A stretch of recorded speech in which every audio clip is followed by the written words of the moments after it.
What's going on, everybody? Thanks for joining me today. I am joined by Brandon Hopper. A lot of you have recently met him with our pre-built funnels for you. So I'm excited today because a lot of you probably don't know that he's an SEO expert. He actually did a lot of work on my website and was able to help me rank in 4 months on page 1. But before we get into that, if you guys are tuning in live, just say hi. Let us know you can hear us and you can see us. I want to make sure everything's working okay. And if you're just joining us, let us know what you shoot and what you're looking forward to learning today. So Brandon, man, thanks for joining me. Yeah, appreciate it. Definitely good to, start jumping in here and contributing to the group. So Yeah, man. Yeah. Awesome. Well, guys, we're going to get started in about 1 minute. If you can see and hear me, I just want to make sure that everything's working okay. So go ahead and leave a comment for us. Awesome. I see Lisa, Lewis, Oscar. What's going on, everybody? If you want me to be able to see who you are when you're saying hi, make sure you click the button in the description so that it tells me who you are. Awesome. All right, Gabby's here. Tesh. Awesome. All right, guys. So we're going to jump in here. Today, we're going to be talking about SEO. Now, obviously, we talk a lot about Facebook ads, which is our paid traffic version of how to get yourself clients. But equally as important is SEO. And today, Brandon's going to take you through some of the strategies that you can use to actually Google and see what, not Google, but see what people are Googling, right? Because if they're Googling something and you're not ranking for those specific keywords, you're probably missing out on a ton of business. And so I'm going to turn it over to him, but I want to give you guys a little bit of a nugget of what to look forward to at the end because Brandon's going to show you how to do this on your own. And he's going to educate you, give you all the information that you need. But if you don't want to do it on your own, we have a special surprise for you at the end that we're going to talk to you guys about as well. So stay tuned for that. As Brandon's going, if you have questions, please go ahead and ask them. We'll do our best to answer them live. And whatever we don't get to live, we'll address afterwards. Brandon is in the group, so he'll make sure to get those questions answered for you as well. All right. So Brandon, let's jump in, man. All right, here we go. So I'm going to start sharing my screen and we are going to jump right in. All right, cool. So we are, you guys can see the screen? Everybody's good? Looks good to me. All right, cool. So we're going to try and do this in 20 minutes. Let's see if you guys time me, if I get through this. I haven't done a dry run on it or anything like that. So it's just my guess on 20 minutes here. All right. So the first thing that we want to go through is basically like everything that you need to know about keywords and what are keywords essentially. So keywords are words and phrases that searchers enter into search engines. They're also called search queries. So whenever you go to Google and you're typing that in, that's a search query and it's using keywords and phrases or words and phrases. So why are they important? Well, you want the keywords on your page to be relevant to what people are actually searching for so they can find your content. If it's not relevant, then you're showing up for terms that one, they're not looking for or they don't use in their common language or everyday life, especially whenever they're trying to find your services. So you want to make sure that you are using relevant search terms. You may call it one thing, they may call it another. So that's where the relevancy is key. You're going to notice that some of these things are highlighted because we're going to cover those highlighted pieces, and it's super important whenever we're going through this. All right. So just keep that in mind. Primary SEO goal. Your goal is to drive traffic to your website. Always remember that. That's the key. So whenever you're using keywords, you're driving traffic based on what is relevant. So whenever you go in there and you need to determine your traffic, right? So how do you determine it? Well, the keywords that you're going to use on the page are going to help determine the type of traffic you will get. So simple formula here. Create content that ranks and drive traffic to your website, and then you're going to see success, especially when it comes down to that relevant traffic. So what's the difference between good traffic and bad traffic? Well, bad traffic is ranked keywords with high bounce rates and no leads. I mean, there's no point of really ranking on SEO or ranking for SEO and getting on the first page of Google if you're not getting any leads for it. So, I mean, they don't just hand out trophies or anything like that just to say, good job, you're on the first page. Now, as far as the good traffic, rank keywords, okay, yeah, that makes sense. Rank traffic with low bounce rate, lead forms are being filled out, and you're and your phone is ringing off the hook. I would say that that's some pretty good SEO if you can get organic leads, lower your costs as far as any of the ads or anything like that, or you can increase your ad budget and be everywhere more often, because then you have more money coming in because you have more clients. So that would definitely define good traffic there. All right, so how to determine your site content? Well, there's 3 general ways that you can do this, and this works for almost every single site out there. So you can talk to your customers, you can ask them how they found you. What I like to do is use forums to find out where the traffic is coming from, and then whenever I get them on the phone, I'll say, what exactly was the search term that you used? How'd you get here? You know, what were you looking for? And so now I have a general idea as far as what they're doing and like how they're looking for me and the way that they search, instead of me just assuming. So assuming is going to be just, you know, bad news all around. So then you also have your Facebook group. Here's another key.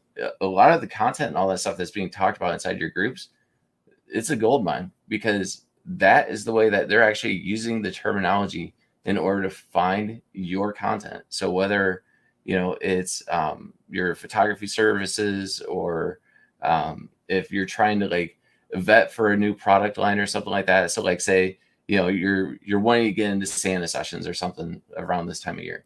So, you know, how many people like have actually mentioned anything about like a portrait session or Santa or Christmas or things like that, that you can actually build something, and then maybe you could create like your giveaway funnel and all that stuff, and then go and try and attract more customers and see if it's a viable product that you have. So your Facebook group is going to have a lot of the information. It also gives you the variations of words and content that they use. So be sure to not only look up like how many times do they refer to you as a photographer, or do they refer to you as photography services, or what exactly like are they using? So there's a difference between photographer and photography. Also, like wherever they're looking around in your area and things like that too. So just be careful, or you know, pay attention as far as what they're searching for, and start documenting those words and phrases and put them in like a Google sheet. And we're going to kind of cover some of that stuff too here in a little bit. Do your own keyword research. So you can use tools like Keywords Everywhere, Keyword Finder. So that's KW Finder. SEMrush is really good. Ahref, it's a little expensive, but that's pretty good too. SEO Power Suite's another one as far as ranking and stuff like that. So you could buy any of the tools, or, you know, run a subscription or get a subscription for them, and run your keyword list through there, and then also find similar keywords. So this is kind of how you're going to find some of the content. So wherever you have those words and you're building out a list, then what we're going to do is we're going to build that list here in a little bit. But first off, I want to cover some of the things that you guys do absolutely wrong. Like almost every single one of you, I get on a phone call and I will find multiple H1s on a page. You're only supposed to have one H1 per page. So if you are trying to rank specifically for a for a particular keyword, then I would add that into the H1, and you can never repeat that again. Not another H1. You can repeat the keyword in other places like H2s through H3 or H2 through H6, but not having more than one H1 on your page. Brandon, can you just expound on what that is, an H1? Yeah. So like, let's say that you had maternity photography. So like I would put maternity photography services in, or maternity photography in whatever location or something like that. So we're actually going to dive a little bit further into this. I'm going to give you guys a real world example on like what your H1 would be, and then having your primary keyword, your secondary keyword, and then adding any other keyword to your page. So like there's a full on example, but real quickly, your H1 is basically like the title of what your page would be up at the very top. So like whenever somebody goes there, what is the page about? So if you can tell them like right away, because that's also going to affect your bounce rate and all that stuff too. So if you like, say you have it like labeled investment up at the top, but then it's actually your portfolio page and somebody's looking for pricing. Well, that H1 is going to be a complete miss, and they're going to be like, this doesn't make any sense, so I'm leaving, right? So like your H1 is going to clearly define what's on that page or what they can find. And that works the same way, not only for the user, but also for Google and other search engines as well. So cool. H1 just helps define that along with your page title. All right. Lisa had a question. She said, does it matter if you use the little P, or should you always have an H1? We're actually going to talk about that here in a little bit. I have a method called the trifecta, the content trifecta. So that's going to involve not only your paragraph tag, but also your heading tag and images on the page too. Cool. So we'll cover that. All right. So not enough content on your pages. You guys are like really skimming on content. Like you feel like you should have people jump from page to page to page, like have investment here where I talk about prices for every single service. Well, nobody's interested in that. Like if you're trying to sell being like just your prices and you're selling as far as like one image or digital images, then fine. But like I really suggest actually creating long form content on your page because one, that's going to show you're relevant to Google because you're adding like 1,600 words per page. I mean, I've even seen like some of our clients have 3,000 words per page. Yeah, you think that it's a lot, but if you actually put tracking on there and you scroll through and like you actually see the way that they're behaving, we've actually had 80%, like people go all the way 80% down the page. So that's a long page, but we're seeing conversions happen that way. So it works really, really well. Not only that, but they're filling out forms too, because you've given them enough information on the page for them to make a decision rather than jumping and going somewhere else. I mean, that's kind of like, I mean, I'll give you a really good example is that, you know, every time that you took like, I don't know, went to the cupboard or something like that to grab something to eat or to the fridge, right? So like you have to constantly, this is probably going to be a horrible analogy, but I am like running out of, I didn't prepare for an analogy today. So, but I mean, say like you always have to like get up and do something. So like wherever you, you know, the fridge is the primary spot that you know that that's where you're getting food out of. But what happens if, you know, you put like the milk in one spot in the fridge and then all of a sudden you have another refrigerator on the other side of the room and then, you know, you have your eggs and everything else there. And like you're constantly walking back and forth for things that you use instead of it just being in one spot in one central location where you can just get everything that you want all at one time whenever you're baking something. So like that's where it makes sense. But instead you guys are like scattering it all over and you're making it a lot more difficult for people to click around and find the information that is going to get them to convert. All right, so next part is using the wrong keywords. So you guys are assuming that you know the right keywords, but you're not actually doing the research. And that's what's shooting you guys in the foot, is that if you're trying to rank for the wrong things and that actually doesn't generate traffic and have high volumes of traffic, then it's not going to work. So next thing is not properly naming image files. So image file names, titles, and alt text.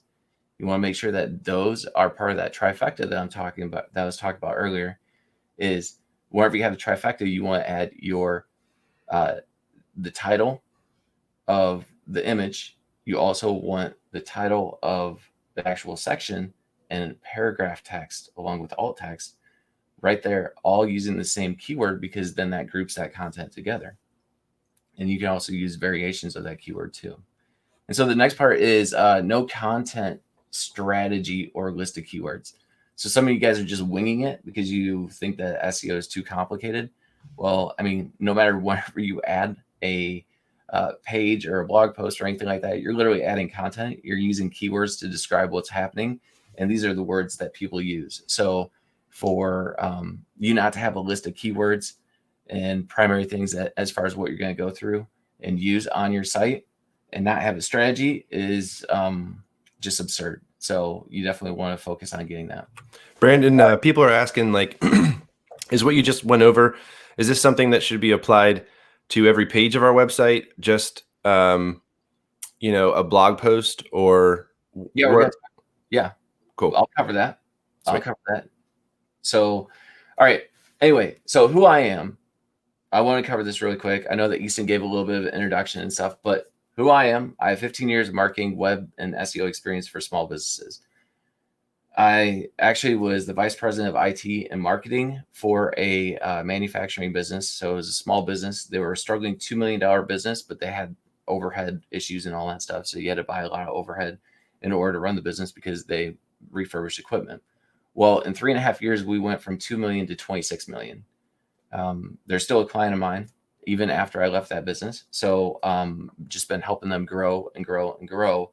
And it's just nice to see that. So they are ranked all over the place as far as #1 page and everything. So this system not only works for this industry, for photographers, it works in every other industry. It's literally the way that things are formatted for SEO. And if you contribute white label and white hat, or not white label, white hat services, then it's really going to pay off. All right. So like follow the guides, follow the tips and everything that we're going to talk about here in a minute, and you will get your site ranked. Like I've literally seen people move from page 26 all the way to page 1, even in the top spot. It's just phenomenal as far as what you guys are able to do whenever you follow the system. All right, so moving on. So obviously that's me, that's my son and my wife right there. That was Christmas a couple years ago.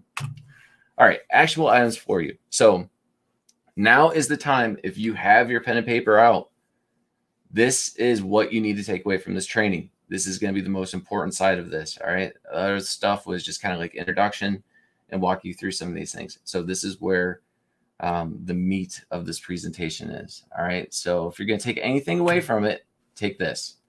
Searcher intent. Understanding your visitor or the visitor's search intent and mapping out the keywords will provide you several opportunities to create content and generate traffic from those sources. What would you consider a source? Well, Google by itself is a source because you have the latent semantic indexing. And what that does, it shows you all of the terms relevant. So whenever you start typing in a keyword, say you type in newborn, what's the word that starts showing up after that? Is it photography? Is it photographer? Is it photographer near me? Is it photographer photos or photographer, whatever, right? So there's so many different things. Those are variations. That right there is going to mean a lot because your content based on searcher intent,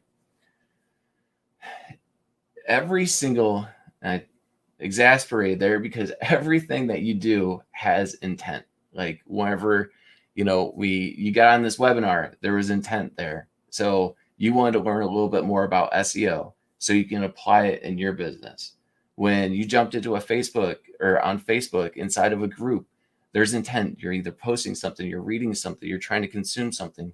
So like whether that's improving yourself or whatever, whenever you get in the car, you're intently driving somewhere to do something. Going to the grocery store, you have intent of going and getting groceries, something to eat, to stock up your home, or like to buy something at another store, right?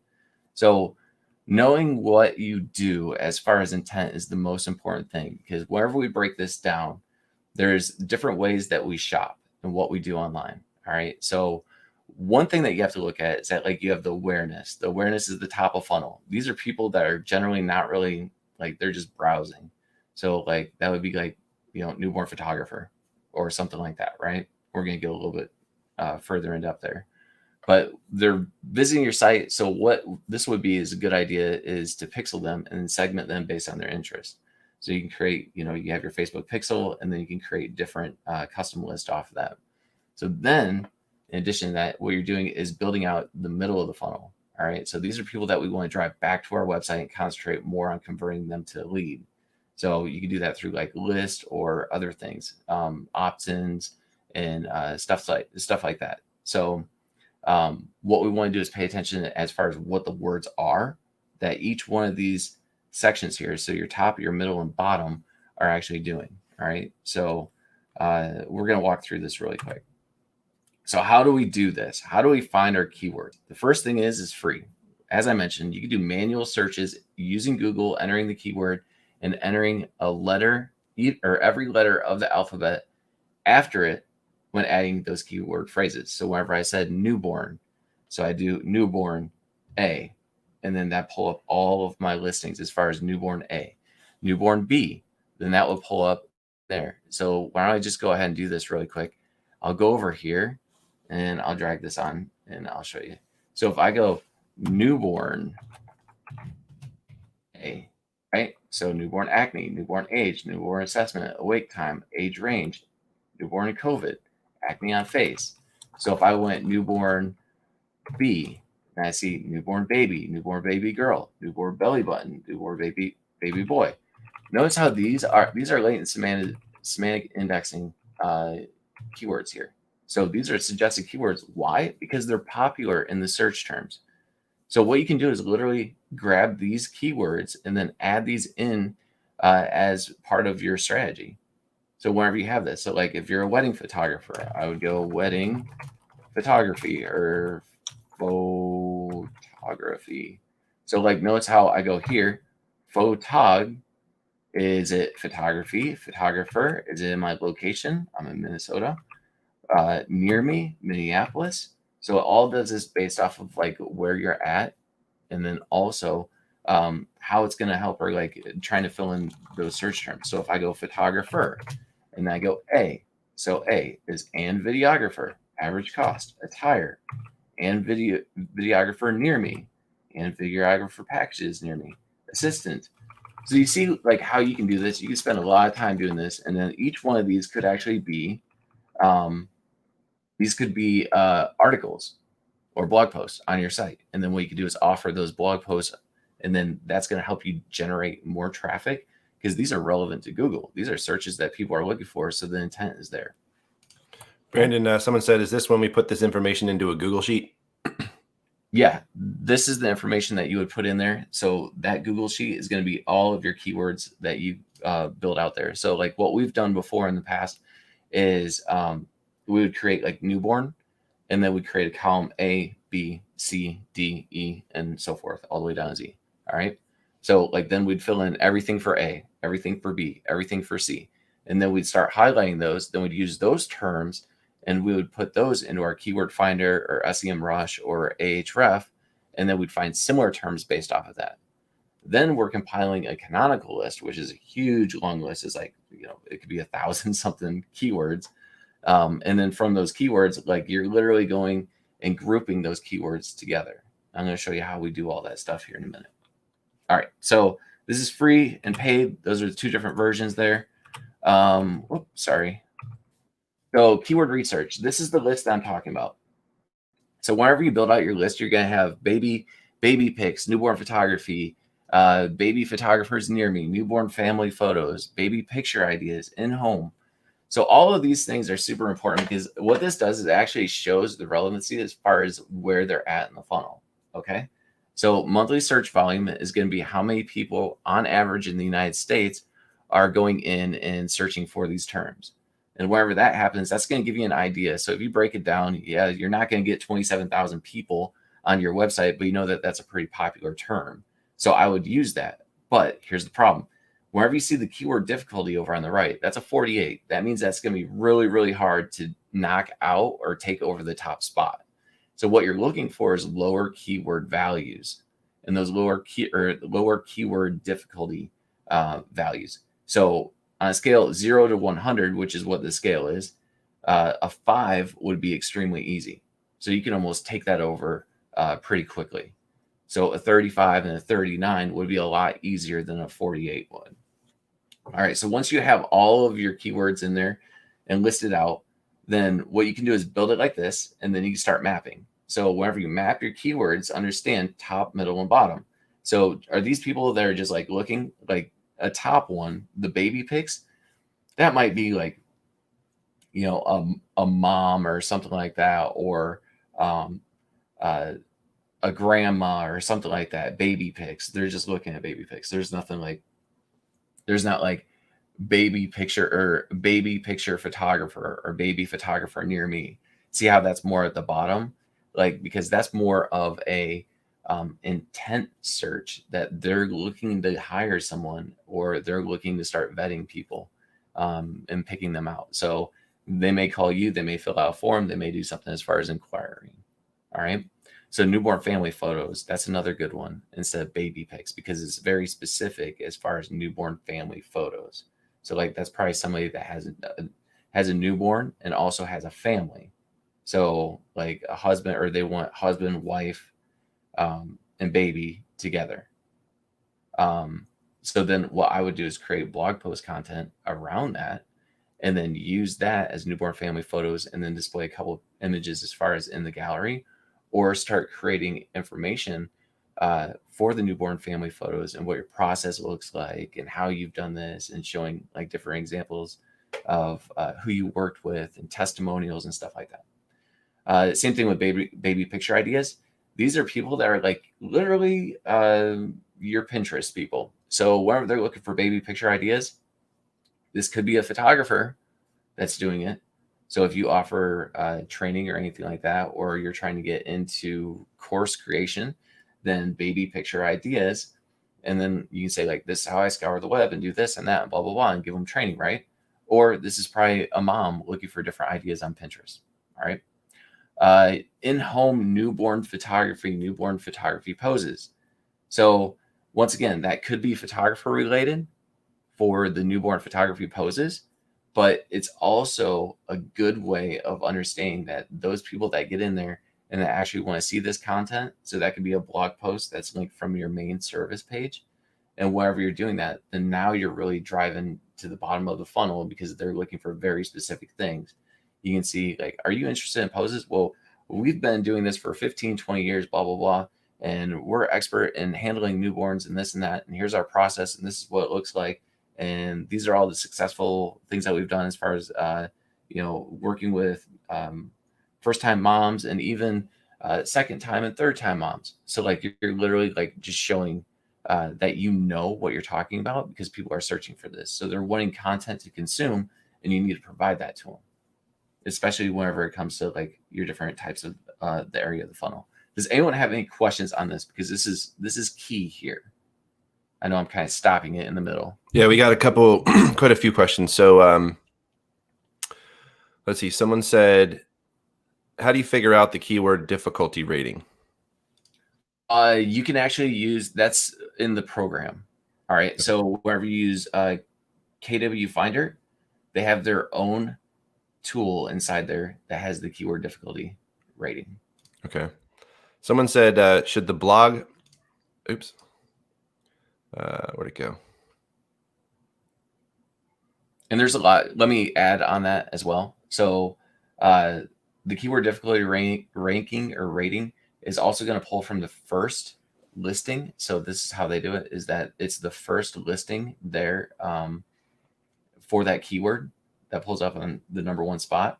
And then there's other factors as far as the ranking. So not only just the keyword in the search volume, but it's also like how long have they had that domain, how many backlinks and all that stuff. So right. It's not just keywords. There's a lot more to it.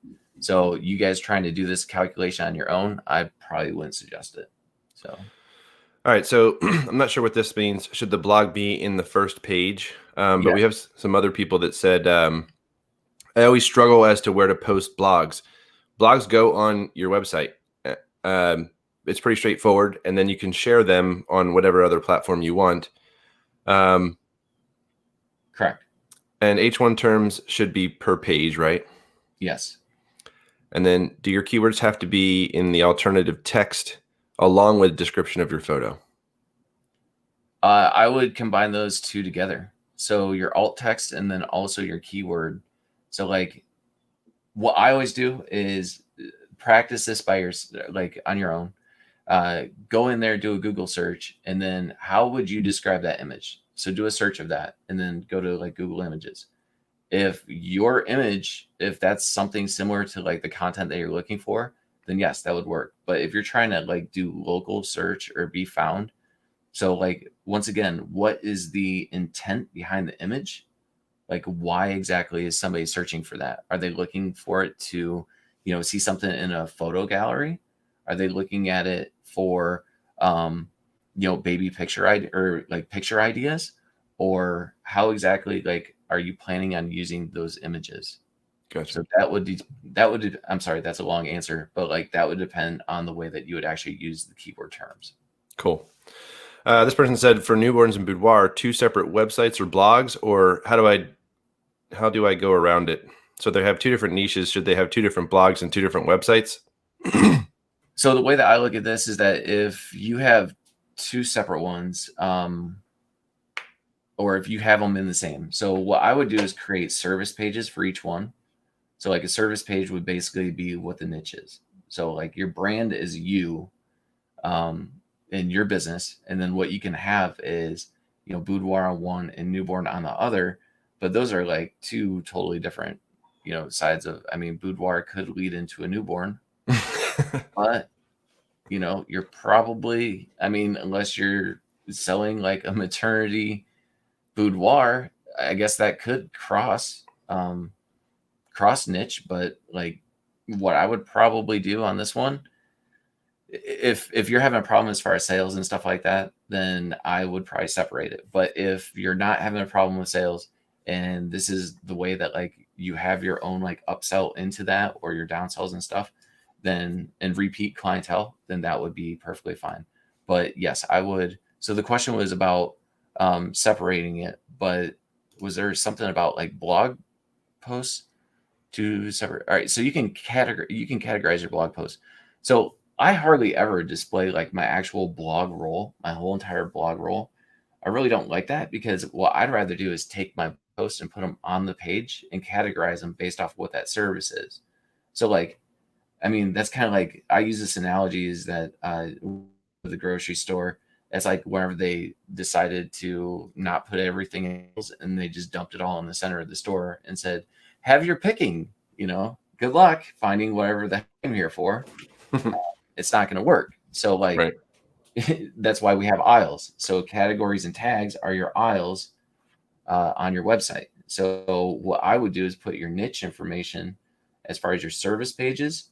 So I'd build out all my information, which is like the investment information, what a photo gallery or what a album looks like, wall art, all the way down from like to my process. So like you get an initial consultation, then we have a meeting. Then from that meeting, we have your session day. Then after your session day, we have photo editing. And then after photo editing, it's your, you picking out your or your like either an online gallery or it could be in-person sales, wherever your method is. But I would definitely consider putting everything well-informed content there. Yeah. All right. I'm going to hold the rest of the questions. People are asking things like, what do we do with this information? I'm sure we're getting to that next. So yeah, we definitely are. I should have said, I have no idea. I'm just giving it to you guys. All right. Level of effort, guys. Let's talk about this. So level of effort is the amount of time you put into trying to rank for specific keywords and going to provide the long-term gains you desire. So SEO is all about gains, right? So like you want like things that pay off. You don't want to do things short-term. So if you want to do short-term stuff that are like switches that you turn them on and off, then that's more around ads and pay-per-click campaigns and things like that. So those aren't long-term because they don't have a long-term effect as far as standing on a search engine or anything like that. So you have to look at the number of hours and the importance of the keyword and how much effort you're trying to put in there. So if there were, or if there was a shortcut to all of this, would you guys be interested? Tell you, Sin, right now. Would you be interested in hearing about it? Yeah, let me know in the chat if you guys. So there's two options here, right? Obviously, you can use the tools that Brandon's been showing you about and do your own research. And then obviously, once you've got your list of keywords, then you would have to write your blog posts. And then once you write your blog post, then you have to SEO optimize them, add all your alt text to your images, select what your keyword is going to be, make sure that you use your keyword in the title and in the first sentence and in the first paragraph and in your and at least 3 to 5 images, but not more than that. All the rules, right? So, dude, everybody's saying Edwin's like yes, Kellen's yes, Lisa's yes, Marlene's yes, Lewis is yes. All right, let's jump in. So here's what we need to do. Okay, we need to consume content, and the way that we do that, exactly what we've been talking about. We have blog posts, we have social media, we have videos, YouTube, Vimeo, PDFs, images, and reviews. All right, that's the way that we consume content. So every audience is a little bit different, but if you have the general concept as far as the idea or like a blog post, for example, then you can record a video of that blog post. You can create a PDF of that blog post. You can use images around that blog post. You can also add reviews to that blog post because it's very specific as far as what it provides. All right. So like we can always create content. Okay. It's all about the way that we deliver it though. So are we using our website? Are we using social media? Are we using video?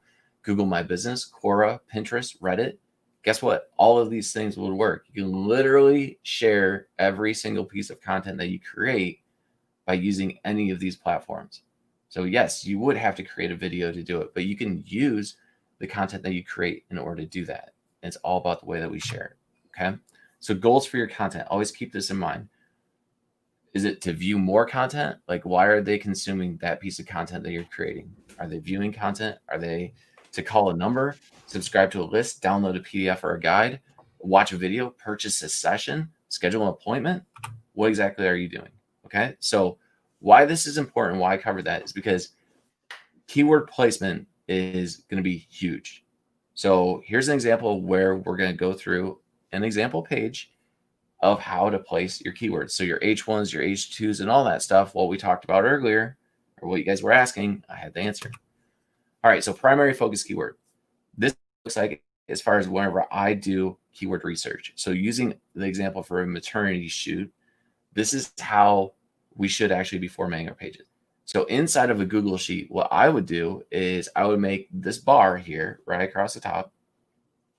This would be my primary URL based off of my volume and my difficulty. So the reason why I'm showing this is because in here is you have maternity photo shoot, maternity photography, maternity shoot, and pregnancy photo shoot. How many of you would have never thought that photo shoot together as one word, maternity photo shoot, would have a search volume of 9,250? Wouldn't you think that maternity photography would have a higher search volume? It doesn't. So if you're looking to actually add another 1,150 to your volume, I mean, potential volume, we'll say, then with a difficulty of just 4 more points higher, I would probably say that this is worth it. So I would go for a maternity photo shoot for my primary page. All right. You can do maternity photography and use that as a secondary word if you want to. So my primary page would be, my page title would be maternity photo shoot. And then my slug for that would be like, if it was my business, it'd be thehopperco.com/maternity-photo shoot. Because realistically, that's what they're interested in. They're hiring you for a photo shoot to get pictures and you sell them pictures. I mean, that's essentially like your upsell is selling them pictures. The primary keyword is the keyword with the most search volume and has a low difficulty score, meaning it would be easier to rank. So you would do this for every single one. So anything that you find as far as your keyword, you would actually group them together. See how this is paired together? Maternity photo shoot, maternity photography, all mean the same thing. Maternity shoot, same thing. Pregnancy photo shoot, same thing, just a different way.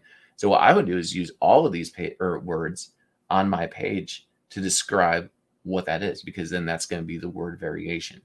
Okay. So the word variation is actually going to help you rank too, because Google is going to be like, oh, well, this is, these are similar words. This all means the same thing. So, hey, let's boost this one up. So you're not repeating the same keyword and trying to stuff it over and over again. Okay. All right. So secondary keywords. So you saw that we use the primary keyword for the maternity photo shoot. So now what we're going to do is use the secondary keywords as in maternity photography and maternity shoot. So what I would do with these personally is put these in my H2. So I would create a section. So my first one would be maternity photo shoot up at the top. That would be my H1. My H2, obviously you'd put like whatever your location is, maternity photo shoot in, Atlanta, Georgia or something like that, right? Or Minneapolis, Minnesota, maternity photo shoot, or, things like that. So what you're going to find is you're actually going to rank for more than one of these keywords, which is crazy, because you're going to go in and you're going to put like maternity photo shoot or maternity photography, and then like both of those are actually going to show up, and like you'll probably get pretty close to the number one spot, depending on what the level of competition is in your area and how well optimized your pages are. So these keywords should be on the same page as your primary keyword, but in different sections using H2. All right. So H2 and also the text of that page. So I would say maternity photography in an H2, or maternity shoot in H2. I'd probably actually do both. I do maternity photography and say, this is what our maternity photography process is like, and then that would be my H2 with my text, including that maternity photography keyword. Okay. And then I create maternity shoot, and in your maternity shoot, or what it's like to have a maternity shoot with us. So see how I included that maternity shoot, and then you can like put reviews in there, or you can say the first thing that you do is your consultation. So like that could be your process as well. Maternity photography could be something that you just cover as far as like, here's what we do as far as maternity photographers and why we started maternity photography, or why we do that as far as providing it for everyone else. Like, what's your why? Why did you go into business? All right, so example page. This is what I just covered. Page title, maternity photo shoot. Slug, maternity-photo shoot. H1, remember, 1H1 on the page. Maternity photo shoot, your location. Provide a brief description of the overall service, where you are located, and the other areas you serve. Okay? So like that would be like the main title up there, your main location. Then you can put text down below as far as the secondary locations and stuff like that you serve. Maternity photography and then H2. So you have your H1, the big H1 up at top, then you have the H2 down below, and then another H2 down below. So the maternity photography would talk about the services you provide and a little bit about how you got started, or what maternity photography means to you. Connect with them. This is your why. Why are you doing this? Why should they hire you? How are you different? Same thing. Maternity shoot is an H2 further down. Provide images and short sentences with descriptions of your process for that keyword. Okay. All right. Content trifecta. This is what I talked about before. So when you do a content trifecta, this includes your keywords in each section of your page. So I'm going to go back up here because your H2 is a section of your page. So the H2, and then imagine that you have that as far as your keyword, the maternity photography, and then you have an image that says maternity photography that you talk about, like your services and stuff. So like if you did maternity photography consultation, maternity photography session day, maternity photography ordering, or in-person sale, whatever you want to call it, whatever your process is. All right. So maternity photography editing as well. So like you can add all those in there as far as your image, and then put that information in there, because you're going to have maternity photography and then like the editing and all that stuff as far as the or maternity shoot. Sorry. That's where the process was. So I say maternity shoot, editing, maternity shoot, session day, things like that. All right. It is also up to you guys. You have to kind of, come up with a little bit that like, there's no like precise rule to it, because everyone is going to be a little bit different. So like this is just more of a rule of thumb, but you'll see that this works really, really well whenever you guys try and rank. All right. So heading tags, you want to put if we did maternity shoot, we would put maternity shoot in that heading tag. And then the description would also have that keyword, maternity shoot. Our maternity shoots provide blah, blah, blah, or during your maternity shoot, we do this. And then also you have your file name, the image file name, and the alt text. So that needs to have, and one of the things that you guys do is like you use the client name and A105.2 or -2, and like that means nothing. If I did a Google search for, file the client name 0512, I'm not going to find anything at all. But like if I actually use maternity -shoot and then -happy couple or happy -couple or couple in the woods, then now all of a sudden that may actually be relevant to what that section is and be found whenever somebody's doing a Google search or looking for an image search. So remember that search intent, what exactly would they be searching for, and would they want to see that picture or that image? All right, so we're almost done here. I know that it was a little bit longer than 20 minutes, but here we go. Troubleshooting your keywords. Your site doesn't appear for a specific keyword. Well, the best way to ensure that your site is found for the preferred keywords is to include them on your page. Google's crawler analyzes the content of the website or web pages in the index to determine the search queries which your keywords are most relevant. That's a long definition, but basically the keywords that you use and the words that you put on your page do matter. And whenever they matter, that's what Google is using to analyze, to figure out whether or not your content is relevant and if they should display that to their users. So remember, like Google is in business. They make money by providing relevant content and the best content to their users. So it's important that you have relevant content on your site. If you create rich site content or information-rich content, that clearly and accurately describes your topic, it will likely return your desired keywords. So remember, long form content works. Words on the page. Be clear about the page, or about what page on, or each page on your site is about. The words on the page will determine the relevant content in the search query performed by the user looking for your services. Make sure that you are not stuffing the keywords. Do not use the same keywords over and over and over again, because you will either lose rank whenever they come up with another algorithm. So the nice thing about this is that whenever you use this formula and you actually do this, you like actually rank throughout all the changes and all that stuff and algorithm updates that everybody freaks out over. So most of my clients don't like reach back out to me and say, hey, I dropped a lot of rank, or hey, I'm having a ton of problems. I mean, 8 months, 9 months, a year. I literally have somebody that's 2.5 years on the first page still, and is ranking underneath of just photographer educators who have a huge following. And she's still there. So it's crazy. And people try and beat her, but they just can't because their SEO is that good. All right. So anyway, make sure that you're not stuffing. Also, keep in mind that long paragraphs of text do not convert, as well as short sentences with more spaces. So conversion is going to be key here whenever you're looking at things, and whenever you're writing paragraphs or writing text or anything like that on your page. If people do not stay on your page, that means that your conversion is going to be low. And Google is going to see how long, and that's one of the things that they're going to analyze, is how long people are actually on your page, or if they're bouncing. So remember that you have to have conversions. You have to be able to have people staying on your page, consuming your content, and then you will get ranked a little bit higher. Don't try and be creative. Describe your process and provide your visitors with information that helps them convert from cold traffic to a lead. So don't try and come up with like your own terminology, your own wording, and your own catchphrases and stuff like that. It just doesn't work, because people aren't searching for your catchphrase. They're searching for somebody that's going to provide them with services. All right, so here you guys are free to screenshot that, do whatever you want.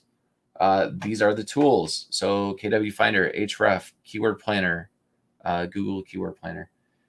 There's Answer the Public is another good one that finds the latent semantic indexing information. Keywords Everywhere is one that I use. I use KW Finder as well. I've used Href. SEM Rush we also use. There's all sorts of them. Uber Suggest is pretty good too. So these are the keyword tools. These are my favorite ones here. These are my Chrome extensions. So this is part of that Keywords Everywhere. SEO Quick, I don't use that anymore. I did, but this is always good to have. Some of you may want to use it. Link Clump, if you want to open multiple links all at one time. So if you want to open up the top 10 people, or the top 10 results, you can use Link Clump and drag that on the page on the Google result, and then that will open up all of them in a new tab, which is pretty cool. It saves a lot of time. Link Grabber grabs all the links on a page, so that comes in useful whenever you're looking for backlinks and things like that. And Google Analytics opt out. Make sure not to count your sessions or anything like that in your analytical data. So avoid that. Block your own IP. Make sure that you are not part of the traffic, because that's going to distort your numbers. Okay, so in summary, don't repeat the same words over and over again. If you don't like the results, know how to troubleshoot your keywords. I basically gave you the entire process of how you can actually do the keyword research, do everything on your own. So you can also use Google Search Console. We did not cover that because that is not as, yeah, there's keywords and stuff in there, but that's not like keyword research. And that's what this was about. Let's see, the keywords that you use are definitely going to be important. And please, like, this is the final thing right here. Don't guess your keywords, do some research. Like, just quit guessing. If you guess, you're going to lose all day. Love it, man. That's some good stuff. Now, for all of you guys that are tuning in and listening to all this stuff, it's amazing content, and it's super helpful information. But in case you guys didn't want to have to write your own blog posts and do your own work with keyword researching, using all those softwares and everything that Brandon just told you, if you do not want to do that, Brandon and I have been spending the last few months doing all of that work for every niche in photography. So weddings, newborn, families, boudoir, all of that. Then we wrote the blog posts after we found what keywords were relevant. So we already did the keyword research. We wrote the blog post for you. And then each blog post comes included with the keywords that you need to use, etc. And so if that's something that you guys would be interested in, I'm going to put it in the comments here for you guys to check it out. But normally, if you were to hire somebody to write your own blog post, you're looking at least $100 a blog post. We're giving you, how many posts is it? There's over 160 posts. There's over 160 blog posts. All the different niches are included. And so check that out. Check out that link. Let me just do some screen sharing really quick. Kind of walk you guys through it. So this is what it is here. So these are the same blog posts and the same strategy that he just taught you, but we're actually taking that and he will do this exact same thing for people, right? So you can download these and use these blog posts that help you to rank. And let me just go to this page for a second. So there's a video here, and this is one of his clients. You can actually see he goes in this video and he types in every single keyword variation he can possibly think of, and then shows you that she's ranked #1 for that keyword. So it's not just about ranking for a single keyword or something that you believe is a good keyword to rank for. It's you end up ranking for the keywords that people are actually searching for based on the niche that you're looking for, right? So what you guys would need to do with that is once you purchase it, you would download the content and then modify it, obviously, like add your images and whatnot.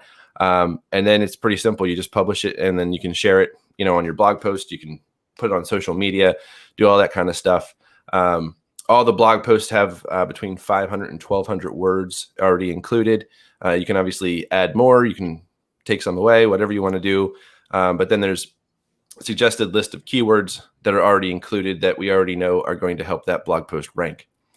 So make sure you guys check that out. These are just 3 people that have left reviews. He's got over 40 different people with reviews that have gone through this same system. So this one person said all these amazing resources he's created to help photographers be successful on the web, and probably one of the best investments I could make as a photographer. So check this out, and I'll go ahead and post the link to it for you guys in the group and on the business page and whatnot as well. We have a couple questions for that are coming in. What if somebody uses the same blog post in her area? How will I rank over the other person? Oh, that's one of my favorite questions. I knew it was coming. I was actually going to add an FAQ here. So what's the difference between you having an investment page and that person having an investment page? What's the difference between that person having an about page and you having an about page? So it's your story, the way that you actually describe yourself and your businesses. This content is meant for you to personalize as well. So I wouldn't just grab the content and just slap it on your website. Like I would actually add your own personal story to it. So, because people buy experiences, and that's what it is we just gave you a shortcut to it.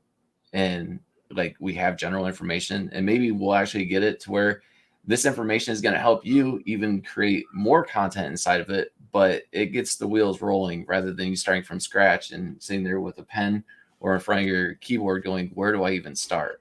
So that's what all of this is meant for, is getting you or giving you a shortcut and being able to build your business and also rank for SEO. Yeah. So, yeah, you can, it doesn't matter if and your next door neighbor has it, because what you're going to put on there and your experiences are different than what theirs are. Yeah. And for those of you that really struggle to come up with the content to write, like you just don't even know where to start, I think this is going to be huge for you guys, because for all the different niches that you guys photograph in, there are a ton of different things that you could blog about. But when you try to think of all those things at once, we get on ourselves on content overwhelm, right? So not only do you have a list that may trigger you to go, oh, I already have this blog post now. You know what? Let me write this new blog post that kind of piggybacks off of it. And then I can link back to that blog post, because interlinking within your own blog post is super important as well. So this will help you out, number one, with the ideas, But number two, those ideas are already written. And then number three, all the keywords that you need to be able to rank with that has already been done as well. So you'll have those already accessible to you. And then as soon as you go live with it, edit it with your own words and your own pictures, you're ready to go. Yeah, and some of the on top of that, so what we already did, we went through exactly what I did in this video or this webinar is like, you know, looking for like newborn A, newborn B, newborn C. And whenever we saw that stuff, those are the articles that we created. So like this has instant traffic to it. And you're going to be able to see, we've had clients that even had, you know, a 300% increase whenever they've added this. And don't just think it as far as like what you're doing with one piece of content. Remember what I said, you have a blog post. Inside that blog post, you can actually use that and then share it. So whenever you share that blog post, like the cool thing is that you can use that on social media. You could run Facebook ads to it and use it as far as retargeting process. That always keeps you top of mind. So like there's so many different things that you can do inside there with this content. It's not just like stick it on your website and call it good and then you're done. There's so many different ways for you to share this, which is just absolutely incredible and will just drive traffic like crazy.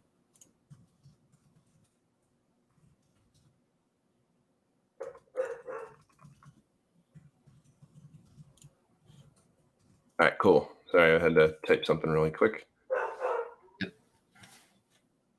All